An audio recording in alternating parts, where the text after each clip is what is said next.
Hello guys, আমি রাফি আর তোমরা দেখছো রাফিজ ইংলিশ।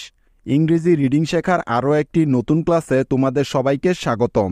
আজকে আমরা ইংরেজি রিডিং শেখার আরও একটি খুবই গুরুত্বপূর্ণ নিয়ম শিখব। নিয়মটি হলো সি বর্ণটাকে ক উচ্চারণ করার নিয়ম। আমরা অনেকেই সি বর্ণটির উচ্চারণ ভুল করে থাকি, কারণ সি বর্ণটি দুই ধরনের সাউন্ড দিয়ে থাকে, যেমন ক এবং ছ। তবে আজকের পর থেকে এই সি এর উচ্চারণ আর কোনো দিন তোমাদের ভুল হবে না, গ্যারান্টি। আজকে আমি এই নিয়মটি তোমাদের খুব সহজভাবে বুঝিয়ে দিব।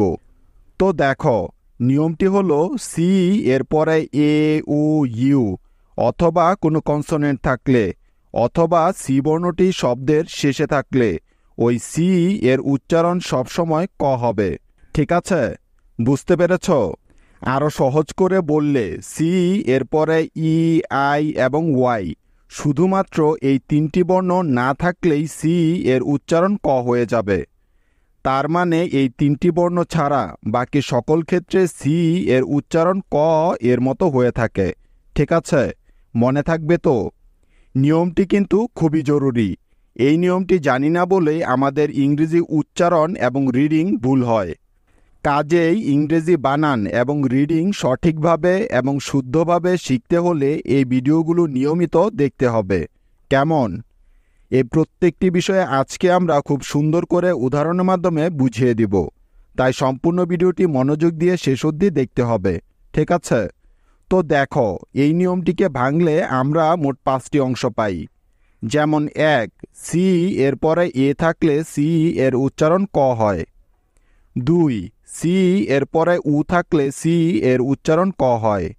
3, সি এর পরে ইউ থাকলে সি এর উচ্চারণ ক হয়। 4, সি এর পরে কোনো কনসোনেন্ট থাকলে সি এর উচ্চারণ ক হয়। এবং 5, সি বর্ণটি শব্দের শেষে থাকলে ওই সি এর উচ্চারণটা ক এর মতো হবে। ঠিক আছে, এখন চলো এই প্রত্যেকটি অংশ উদাহরণের মাধ্যমে ভালো করে শিখে নেওয়া যাক। যেমন 1 নম্বরে আছে সি এর পরে এ থাকলে সি এর উচ্চারণ ক হয়। এখন চলো এই নিয়মের কিছু উদাহরণ দেখে নেওয়া যাক। আমাদের প্রথম উদাহরণ CARPET, কার্পেট। তো দেখো, এই শব্দটির প্রথমেই পাচ্ছি সি। এখন প্রশ্ন হলো, আমরা বুঝবো কিভাবে যে এখানে সি বর্ণটার উচ্চারণ ক হবে নাকি স হবে? সেটা বোঝার জন্য আমাদেরকে সবার প্রথমে দেখতে হবে যে সি এর পরের বর্ণটি কি আছে। যদি এ থাকে তাহলে অবশ্যই ওই সি এর উচ্চারণটা ক এর মতো করতে হবে। মনে থাকবে তো? এখানে আমরা দেখতে পাচ্ছি সি এর পরে এ আছে, তার মানে এখানে সি এর উচ্চারণ ক এর মতো করতে হবে, তাই তো? সেজন্য সি এর পরিবর্তে নিয়ে নিলাম ক। তারপরে এ আছে, যার জন্য নিলাম আকার, কারণ আমরা জানি যে আকারের জন্য ইংরেজি বানানে এ বর্ণটা বসে থাকে। তাহলে সি এ মিলে হলো কা, এবং তারপরে আছে আর, তাই আর এর পরিবর্তে নিয়ে নিলাম র। কেননা র এর ইংরেজি প্রতিবর্ণ হলো আর, সুতরাং সি এ আর মিলে হয়ে গেল কার। তারপরে পি আছে, সেজন্য নিব প। পি এর পরে আছে ই, তাই নিতে হবে একার, কেননা একারের জন্য ইংরেজি বানানে ই বসে। তাহলে পি ই মিলে হলো পে, কার পে। এবং শেষে আছে টি, যার জন্য নিলাম ট। সুতরাং PET মিলে হয়ে গেল প্যাট, কার্পেট। কার্পেট অর্থ হলো গালিচা বা মাদুর। এই শব্দটি দুটি সিলেবল দিয়ে গঠিত হয়েছে, যেমন CAR কার এবং PET প্যাট, কার্পেট। নেক্সট উদাহরণ CAST কাস্ট। এই শব্দটির প্রথমেই আমরা পাচ্ছি সি। এখন তোমরা বলো তো যে এখানে সি এর উচ্চারণটা কি হবে? হ্যাঁ, ক হবে, কারণ লক্ষ্য করে দেখো যে এখানে সি এর পরে এ আছে, তাই যার জন্য সি এর পরিবর্তে নিতে হবে ক। তারপরে এ আছে, সেজন্য নিলাম আকার, তাহলে সি এ মিলে হবে কা। তারপরে এস আছে, তাই নিতে হবে দন্তস্ব, কেননা আমরা জানি যে এস এর প্রতিবর্ণ হলো দন্তস্ব। সুতরাং CAS মিলে হলো কাস এবং শেষে আছে টি, সেজন্য নিব ট। সুতরাং CAST একত্রে মিলে হয়ে যাবে কাস্ট, অর্থাৎ দন্ত স এবং ট এই দুটি মিলে যুক্তবর্ণ তৈরি করবে। যেহেতু এই বর্ণ দুটির মাঝে কোনো ভাওয়াল নেই, তাই বোঝা গেল। কাস্ট মানে প্রবণতা, প্রথা বা নিক্ষেপ করা। ঠিক আছে, বুঝতে পেরেছ? নেক্সট হলো সি এর পরে উ থাকলে সি এর উচ্চারণ ক হয়। চলো এবার এই নিয়মের কিছু উদাহরণ দেখে নেওয়া যাক। প্রথম শব্দ CUBRA, কুবরা। এই শব্দটির প্রথমেই আমরা সি বর্ণটিকে পেয়ে গেলাম। এখন আমাদের কাজ হলো তার পরের বর্ণের দিকে লক্ষ্য করা, তাই তো? কারণ সি এর পরের বর্ণটির উপরেই সবসময় নির্ভর করে সি বর্ণটার উচ্চারণ। ঠিক আছে, তো লক্ষ্য করো এখানে সি এর পরে উ আছে, তার মানে এখানে সি এর উচ্চারণটা করতে হবে ক এর মতো, তাই না? কারণ সি বর্ণটির ক উচ্চারণ হওয়ার জন্য এটাই হলো নিয়ম। তাই সি এর পরিবর্তে এখানে নিতে হবে ক। তারপরে ও আছে, যার জন্য নিয়ে নিব ওকার। কেননা উ বর্ণটা ইংরেজি বানানে উকার হিসেবে বসে থাকে, তাহলে CU মিলে হবে কু।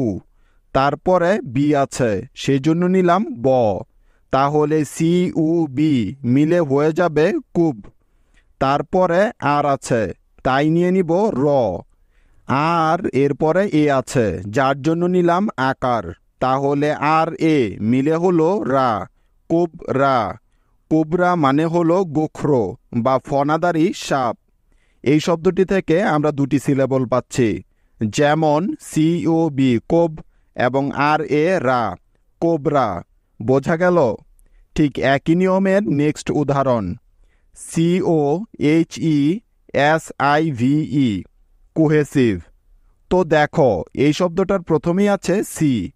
এখন তোমরা কেউ বলতে পারবে যে এখানে সি এর উচ্চারণটা ক হবে নাকি স হবে?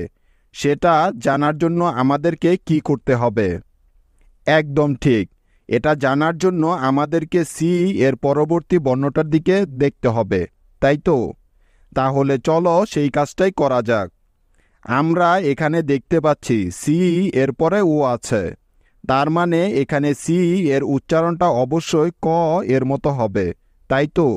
সেজন্য সি এর পরিবর্তে নিয়ে নিলাম ক।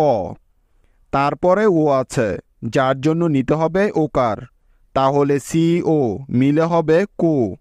তারপরে এইচ আছে, তাই নিয়ে নিব হ। এইচ এরপরে ই আছে, যার জন্য নিতে হবে একার, সুতরাং HE মিলে হবে হে, কু হে। তারপরে এস আছে, তাই নিয়ে নিলাম দন্ত স। এস এরপরে আই আছে, সেজন্য নিলাম ইকার, তাহলে SI মিলে হয় সি, কু হে সি।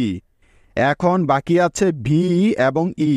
এই জায়গাটা একটু ভালো করে বোঝার চেষ্টা করো, এটা তোমরা অনেকেই ভুল করো। শব্দের শেষে ভি এবং ই এই বর্ণ দুটি একসাথে থাকলে তার উচ্চারণ সবসময় শুধু ভ এর মতো হয়, মনে থাকবে তো? কারণ শব্দের শেষে ই বর্ণটা কখনোই উচ্চারণ হয় না। এই কথাটা অবশ্যই অবশ্যই মনে রাখতে হবে, ঠিক আছে? সুতরাং SIVE মিলে হলো সিভ, কুহেসিভ। কুহেসিভ অর্থ হলো সমন্বিত বা সম্মিলিত। বুঝতে পেরেছ? এই শব্দটি ভাঙলে আমরা তিনটি সিলেবল পাবো, যেমন CU কো, HE হে এবং SIVE সিভ, কুহেসিভ। মনে থাকবে তো? এখন চলো সি এর পরে ইউ থাকলে সি এর উচ্চারণ ক হওয়ার কিছু উদাহরণ দেখে নেওয়া যাক। এই নিয়মের প্রথম উদাহরণ CUSTOM, কাস্টম। এখন দেখো এই শব্দটির প্রথমেই আছে সি, তাই সি এর পরিবর্তে এখানে অবশ্যই নিতে হবে ক। কারণ কি? কারণ খেয়াল করে দেখো যে এখানে সি এর পরে ইউ বর্ণটা আছে, তাই। কেননা সি এর উচ্চারণ ক হওয়ার নিয়ম তো এটাই, তাই না? একটু আগেই তো আমরা এটা শিখলাম। তাই সি এর পরিবর্তে নিয়ে নিলাম ক। এবার সি এর পরে ইউ আছে, তাই নিতে হবে আকার, কারণ এখানে ইউ বর্ণটা দুটি কনসোনেন্টের মাঝে আছে। তাই ইউ বর্ণটার বিভিন্ন সাউন্ড নিয়ে 27 এবং 28 নম্বর ভিডিওতে বিস্তারিত আলোচনা করা হয়েছে। কেউ শিখতে চাইলে সেই ভিডিওগুলো এই চ্যানেল থেকে দেখে নিতে পারেন। তাহলে সি ইউ মিলে হলো কা, তারপরে এস আছে, সেজন্য নিলাম দন্ত স। সুতরাং সি ইউ এস মিলে হয়ে যাবে কাস। তারপরে টি আছে, যার জন্য নিব ট। টি এরপরে উ আছে, তাই নিব উকার। তাহলে টি উ মিলে হয়ে গেল টু, কাস টু। এবং শেষে আছে এম, তাই এম এর পরিবর্তে নিলাম ম। সুতরাং টি ও এম মিলে হলো টোম, কাস্টম। কাস্টম মানে প্রথা, রীতি বা আচার। এই শব্দটি থেকে আমরা দুটি সিলেবল পাই, যেমন সি ইউ এস কাস এবং টি ও এম টোম, কাস্টম। ঠিক আছে, মনে থাকবে তো? এই একই নিয়মের আরও একটি উদাহরণ দেখে নেওয়া যাক। যেমন C U L P R I T, culprit. তো দেখো, এই শব্দটির প্রথমে আছে সি এবং সি এর পরে আছে ইউ, সেজন্য সি এর পরিবর্তে অবশ্যই এখানে নিতে হবে ক। সি এর পরে ইউ আছে, তাই নিতে হবে আকার। কারণ এখানে লক্ষ্য করলে দেখবে যে এখানে ইউ বর্ণটার আগে একটি কনসোনেন্ট এবং পরে দুইটি কনসোনেন্ট আছে। তাই এই নিয়মটা একটু আগেও আমরা শিখেছি, তাই তো? তাহলে সি ইউ মিলে হয়ে গেল কা, তারপরে এল আছে, যার জন্য নিলাম ল। সুতরাং সি ইউ এল মিলে হয়ে যাবে কাল। তারপরে পি আছে, সেজন্য নিলাম প। পি এরপরে আর আছে, তাই নিতে হবে র। তাহলে পি আর মিলে হয়ে যাবে পয়রফলা প্র। কেননা এর আগের ক্লাসে আমরা শিখেছিলাম যে কোনো কনসোনেন্টের পরে আর থাকলে সেই আরটা রফলা হয়ে যায় এবং রফলাটা তার আগের কনসোনেন্টের সাথে যুক্ত হয়ে যায়। মনে আছে তো সবার? তারপরে আছে আই, সেজন্য নিয়ে নিব ইকার। তাহলে পি আর আই মিলে হলো প্রি, কাল প্রি। এবং শেষে আছে টি, যার জন্য নিয়ে নিলাম ট। সুতরাং পি আর আই টি মিলে হয়ে গেল প্রিট, কালপ্রিট। কালপ্রিট অর্থ হলো অপরাধী বা আসামি। এই শব্দটিতে দুটি সিলেবল আছে, যেমন সি ইউ এল কাল এবং P R I T prit, culprit. এবার দেখো, এই সি বর্ণটি শব্দের শেষে থাকলে সবসময় ক এর মতো উচ্চারণ করতে হয়। তার কিছু উদাহরণ, যেমন এম আই সি, মিমিক। তো দেখো, এই শব্দটির প্রথমে আছে এম, তাই এম এর পরিবর্তে নিলাম ম। এম এর পরে আই আছে, সেজন্য নিতে হবে ইকার, কারণ আমরা জানি যে ইকারের জন্য ইংরেজি বানানে আই বসে। তাহলে এম আই মিলে হলো মি। তারপরে আবার আছে এম, যার জন্য আবারও নিয়ে নিব ম। তারপরে আই আছে, সেজন্য নিলাম ইকার। তাহলে এম আই মিলে হলো মি, মি মি। এবং শেষে আছে সি, তাই এখানে সি এর পরিবর্তে অবশ্যই নিতে হবে ক, কারণ সি বর্ণটা এখানে শব্দের একেবারে শেষে আছে, আর এটাই হলো নিয়ম। সুতরাং এম আই সি মিলে হয়ে গেল মিক, মিমিক। মিমিক অর্থ হলো অনুকরণ করা বা নকল করা। এই শব্দটি থেকে আমরা দুটি সিলেবল পাই, যেমন এম আই মি এবং M I C mic, mimic. বুঝতে পেরেছ? মনে থাকবে তো? আশা করি আজকের নিয়মটি তোমরা খুব ভালো করেই বুঝতে পেরেছ। ও ইংরেজি সি বর্ণটা কখন স এর মতো উচ্চারণ করতে হয় সেটা আমরা সবাই নিশ্চয় জানি যে এই সি বর্ণটা দুই রকমভাবে উচ্চারিত হয়ে থাকে, একটা হলো ক এবং আরেকটা হলো ছ এর মতো। তবে এই কাজটা একটি নিয়ম মেনে হয়ে থাকে। তাহলে চলো সেই নিয়মটাই এখন শিখে নেওয়া যাক। নিয়মটা হলো সি বর্ণটার পরে ই আই অথবা ওয়াই থাকলে ওই সিটা সবসময় স এর মতো উচ্চারণ হয়ে থাকে। অর্থাৎ ই আই অথবা ওয়াই এই তিনটি ভাওয়েলের আগে সি বর্ণটা থাকলে ওই সি এর উচ্চারণ স এর মতো করতে হবে। ঠিক আছে, মনে থাকবে তো? নিয়মটা কিন্তু খুবই সহজ। কিছু উদাহরণ দেখলে এই বিষয়টি সম্পূর্ণভাবে বুঝে যাবেন, গ্যারান্টি। এবং এই ক্লাসটির শেষে আপনাদের জন্য কিছু হোমওয়ার্কও থাকবে, সেজন্য ভিডিওটি মনোযোগ দিয়ে শেষ অবধি দেখতে হবে। তাহলে চলুন শুরু করা যাক।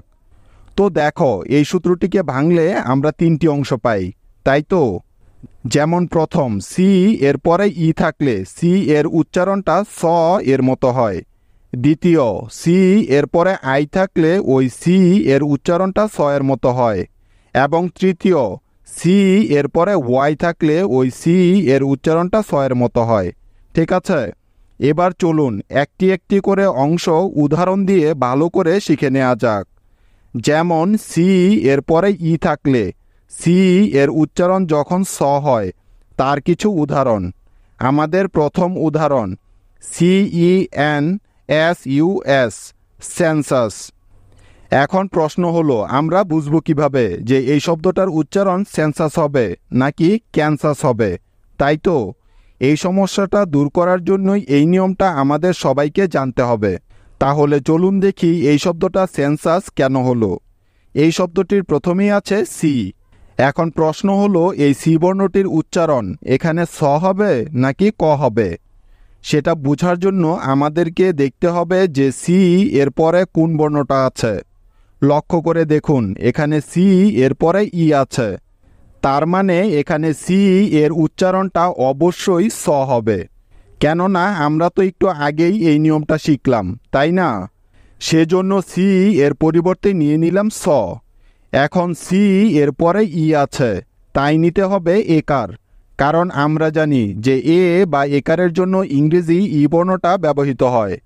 তাহলে সিই মিলে হলো সে, অর্থাৎ স একার সে। তারপরে এন আছে, যার জন্য নিব ন, সুতরাং CEN মিলে হয়ে যাবে সেন। তারপরে এস আছে, তাই নিব দন্ত স, কেননা দন্ত স এর ইংরেজি প্রতিবর্ণ হলো এস। এস এর পরে ইউ আছে, তাই ইউ এর পরিবর্তে নিতে হবে আকার, কারণ ইউ বর্ণটা এখানে দুটি কনসোনেন্টের মাঝে আছে। তাই ইউ সাউন্ড নিয়ে আরও ভালো করে জানতে চাইলে 27 নাম্বার ভিডিওটি দেখে নিতে পারেন, তাহলে সব সমস্যা সমাধান হয়ে যাবে। তাহলে এস ইউ মিলে হলো সা, সেন সা, এবং শেষে আছে আবারও এস, সেজন্য নিলাম দন্ত স। তাহলে SUS মিলে হবে সাস, সেন্সাস। এখন দেখো এই শব্দটি কতটি সিলেবল দিয়ে গঠিত হয়েছে। CEN সেন এবং SUS সাস, সেন্সাস। সেন্সাস মানে হলো আদমশুমারি বা লোক গণনা। একই ধরনের উদাহরণ, সেন্ট্রাল। লক্ষ্য করো, এই শব্দটির প্রথমে আছে সি, সেজন্য সি এর পরিবর্তে এখানেও নিতে হবে স। কারণ খেয়াল করে দেখো যে এখানে সি এর পরে ই আছে, তাই। কেননা সি এর স উচ্চারণ হওয়ার এটাই হলো নিয়ম, তাই তো? তারপরে ই আছে, তাই নিতে হবে একার, তাহলে CE মিলে হলো সে। ই এর পরে এন আছে, যার জন্য নিলাম ন, সুতরাং CEN মিলে হলো সেন। তারপরে টি আছে, তাই নিব ট। টি এরপরে আর আছে, যার জন্য নিলাম র। এখানে একটা কথা খুব ভালো করে মনে রেখো যে এই আর বর্ণটা কোনো কনসোনেন্টের পরে বসলে ওই আরটা রফলা হয়ে যায় এবং রফলাটা সেই কনসোনেন্টের সাথে যুক্ত হয়ে যায়। সুতরাং টি আর মিলে হলো টয় রফলা ট্র। আর এরপরে এ আছে, যার জন্য নিব আকার, তাহলে TRA মিলে হবে ট্রা, সেন্ট্রা, এবং শেষে আছে এল, তাই এল এর পরিবর্তে নিব ল, তাহলে TRAL মিলে হবে ট্রাল, সেন্ট্রাল। সেন্ট্রাল অর্থ হলো কেন্দ্রীয়। সেন্ট্রাল শব্দটিতে দুটি সিলেবল আছে, যেমন CEN সেন এবং TRAL ট্রাল, সেন্ট্রাল। এবার দেখো, সি এর পরে আই থাকলে সি এর উচ্চারণ যখন স হয়, তার কিছু উদাহরণ। যেমন প্রথম উদাহরণ, CIVIL, সিভিল। তো দেখো এই শব্দটার প্রথমেই আছে সি। এখন তোমরা কেউ বলতে পারবে যে এখানে সি এর উচ্চারণটা কার মতো হবে? এটা জানার জন্য আমাদেরকে দেখতে হবে যে সি এর পরে কোন বর্ণটা আছে। ঠিক আছে, দেখতে পাচ্ছি এখানে সি এর পরে আই আছে, তার মানে এখানে সি এর উচ্চারণটা স হবে, যেহেতু এটাই হলো নিয়ম যা আমরা একটু আগে শিখলাম, তাই তো?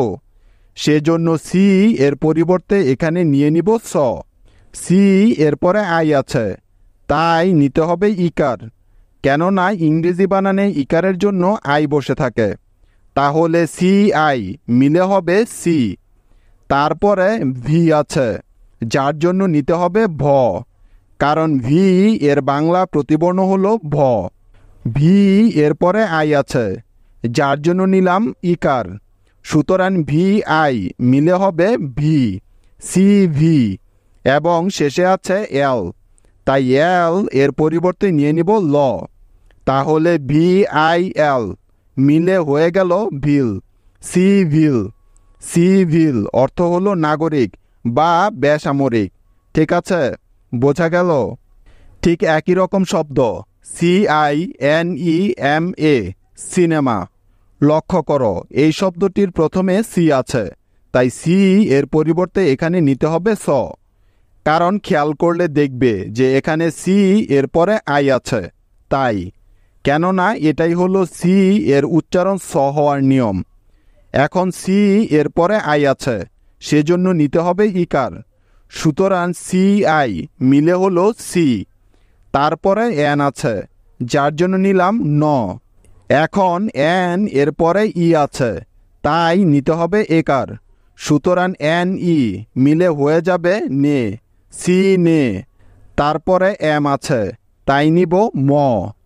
এম এর পরে এ আছে, যার জন্য নিলাম আকার, তাহলে এম এ মিলে হবে মা, সিনেমা। সিনেমা অর্থ হলো চলচ্চিত্র বা ছায়াছবি। এই শব্দটি থেকে আমরা তিনটি সিলেবল পাই, যেমন CICNE নে এবং MA মা, সিনেমা। বুঝতে পেরেছ? মনে থাকবে তো? এখন চলো দেখে নেই সি এর পরে ওয়াই থাকলে সি এর উচ্চারণ যখন স হয় তার কিছু উদাহরণ। যেমন CYNICAL, সিনিক্যাল। এই শব্দটির প্রথমেই আছে সি। এখন তোমরা কেউ বলো তো যে সি এর পরিবর্তে এখানে কি নিতে হবে? হ্যাঁ, একদম ঠিক, সি এর পরিবর্তে অবশ্যই এখানে স নিতে হবে। কারণ লক্ষ্য করলে দেখবে যে এখানে সি এর পরে ওয়াই বর্ণটা আছে, তাই। কেননা আমরা আজকের এই নিয়মটিতে শিখেছি যে সি এর পরে ওয়াই থাকলে ওই সি এর উচ্চারণটা সবসময় স হয়ে থাকে, কি তাই তো? সেজন্য সি এর পরিবর্তে এখানে নিব স। সি এর পরে ওয়াই আছে, সেজন্য নিলাম ইকার, কারণ আমরা জানি যে ওয়াই বর্ণটি ইকারের জন্য বসে থাকে। তাহলে সি ওয়াই মিলে হবে সি। তারপরে এন আছে, যার জন্য নিলাম ন। এন এর পরে আই আছে, সেজন্য নিতে হবে ইকার, সুতরাং এন আইতে হয়ে গেল নি, সি নি। তারপরে আবার সি আছে।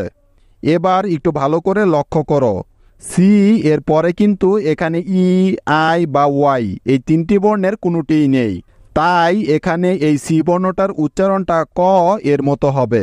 বুঝতে পেরেছ তোমরা? সি এর পরে এ আছে, সেজন্য নিতে হবে আকার, সুতরাং সি এ মিলে হলো কা, সি নি কা, এবং শেষে আছে এল, তাই এল এর পরিবর্তে নিব ল। ব্যাস, CAL মিলে হয়ে গেল কাল, সিনিকাল। সিনিকাল অর্থ হলো নিষ্ঠুর বা কঠোর। ঠিক একই রকম শব্দ CYSTIC, সিস্টিক। তো দেখো এই শব্দটির প্রথমেই আমরা পাচ্ছি সি, তাই সি এর পরিবর্তে অবশ্যই এখানে নিতে হবে স। এখন প্রশ্ন হলো কিভাবে বুঝলাম যে এখানে সি এর জন্য স হবে? কারণ সি এর পরে ওয়াই আছে, তাই। বোঝা গেল এখন? এবার সি এর পরে ওয়াই আছে, যার জন্য নিতে হবে ইকার, সুতরাং সি ওয়াই মিলে হলো সি। তারপরে এস আছে, তাই নিলাম দন্ত স। তাহলে CYS মিলে হয়ে যাবে সিস। তারপরে টি আছে, যার জন্য নিব ট। টি এরপরে আই আছে, সেজন্য নিলাম ইকার। সুতরাং TI মিলে হলো টি, সিস টি। এবং শেষে আছে আবারও সি। তাই এখানে সি এর পরিবর্তে অবশ্যই নিতে হবে ক, কেননা এখানে সি এর পরে কিছুই নেই, অর্থাৎ আই বা ওয়াই নেই। তাই সি এর উচ্চারণটা এখানে ক হয়ে যাবে। ঠিক আছে, তাহলে TIC মিলে হয়ে গেল টিক, সিস্টিক। সিস্টিক অর্থ হলো জলকৌশিক। এই শব্দটা থেকে আমরা দুটি সিলেবল পাই, যেমন CYS সিস এবং TIC টিক, সিস্টিক। আশা করি আজকের পরে আর কোনো দিন এই নিয়মের বানান এবং উচ্চারণগুলো তোমাদের ভুল হবে না। আসলে এত সহজ করে আর কেউ তোমাকে ইংরেজি শেখাবে না। তাই সঠিকভাবে ইংরেজি শিখতে চাইলে রাফিজ ইংলিশ চ্যানেলটি এখনই সাবস্ক্রাইব করে নাও এবং এই ক্লাসগুলো নিয়মিত করতে থাকো, তাহলে 100% ইংরেজি শিখে ফেলতে পারবে। তোমাদের জন্য কিছু হোমওয়ার্ক আছে। তোমাদের আজকের প্রথম হোমওয়ার্কটি হলো CITY, আর দ্বিতীয় হোমওয়ার্কটি হলো CENTER, এবং লাস্ট হোমওয়ার্কটি হলো CYLINDER। এই 3 নাম্বার হোমওয়ার্কটা একটু কঠিন। তোমাদের প্রথম হোমওয়ার্কটি হলো CAR, দ্বিতীয় হোমওয়ার্কটি হলো CUT, আর তৃতীয় হোমওয়ার্কটি হলো COLD, চতুর্থ হোমওয়ার্কটি হলো CRFT, এবং লাস্ট হোমওয়ার্কটি হলো CIVIC। এখন তোমাদের কাজ হলো এদের বাংলা উচ্চারণটা লিখে আমাকে দেখানো। ঠিক আছে? আরেকটা কথা, সবাইকেই এই হোমওয়ার্কগুলোর উত্তর দেওয়ার চেষ্টা করতে হবে, তাহলেই শিখতে পারবে। ভুল হলেও কোনো সমস্যা নেই, আমি ঠিক করে দিব। আজ এখানেই শেষ করছি, দেখা হচ্ছে কালকে। সে পর্যন্ত টেক কেয়ার। বা